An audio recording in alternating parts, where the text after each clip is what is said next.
ಬೈಂದೂರು ಉತ್ಸವದಲ್ಲಿ ಅರಣ್ಯಯಾನದ ಸೊಬಗು.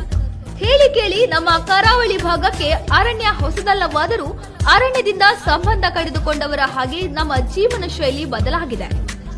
ಅರಣ್ಯಕ್ಕೆ ತಾಗಿಕೊಂಡಂತೆ ಅಥವಾ ಅರಣ್ಯದಲ್ಲೇ ವಾಸ ಮಾಡುತ್ತಿದ್ದ ನಮ್ಮ ಹಿಂದಿನ ಪೀಳಿಗೆಯವರು ಯಾವ ರೀತಿಯಲ್ಲಿ ಜೀವನ ಸಾಗಿಸುತ್ತಿದ್ದರು, ಆ ಕಾಲದಲ್ಲಿ ಅರಣ್ಯದ ಪರಿಕಲ್ಪನೆ ಹೇಗಿತ್ತು ಎಂಬುದೆಲ್ಲವನ್ನು ಬೈಂದೂರು ಉತ್ಸವದಲ್ಲಿ ಅರಣ್ಯಯಾನ ಎಂಬ ವಿಶೇಷ ವಿಭಾಗ ತಯಾರಾಗಿ ನಿಂತಿದೆ. ಅರಣ್ಯ ಎಂದರೆ ಮರ, ಗಿಡಗಂಟಿ, ನಿರ್ಜನ ಪ್ರದೇಶ ಎಂದಲ್ಲ. ಅದು ಅನೇಕ ಜೀವ ಸಂಕುಲಗಳ ಆಶ್ರಯ ತಾಣವಾಗಿತ್ತು. ನಮ್ಮ ಪೂರ್ವಿಕರ ನೆಲೆಯಾಗಿತ್ತು. ಮನುಷ್ಯನ ಬದುಕು ಯಾಂತ್ರೀಕರಣಗೊಳ್ಳುತ್ತಿದ್ದಂತೆ ಅರಣ್ಯಗಳ ಬಗ್ಗೆ ಆಸಕ್ತಿ, ಕುತೂಹಲ, ಅರಣ್ಯವನ್ನು ಉಳಿಸಿ ಬೆಳೆಸುವ ಶ್ರದ್ಧೆ ಎಲ್ಲವನ್ನೂ ಕಳೆದುಕೊಂಡು ಬಿಟ್ಟಿದ್ದಾನೆ.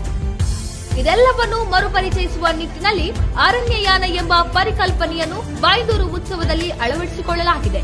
ಎಳೆಯ ಮಕ್ಕಳಿಗೆ ಅರಣ್ಯವೇನೆಂದು ನೋಡದ ವಿದ್ಯಾರ್ಥಿಗಳಿಗೆ ಈ ಅರಣ್ಯಯಾನ ನಿಜಕ್ಕೂ ಒಂದು ವಿಶೇಷ ಅನುಭವ ಕಟ್ಟಿಕೊಡಲಿದೆ.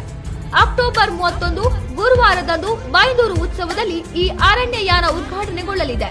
ಮನಸ್ಸಿಗೆ ಮುದ ನೀಡಬಲ್ಲ ಅರಣ್ಯಯಾನದಲ್ಲಿ ವಿಹರಿಸಲು ತಪ್ಪದೆ ನೀವು ಬೈಂದೂರು ಉತ್ಸವಕ್ಕೆ ಬನ್ನಿ.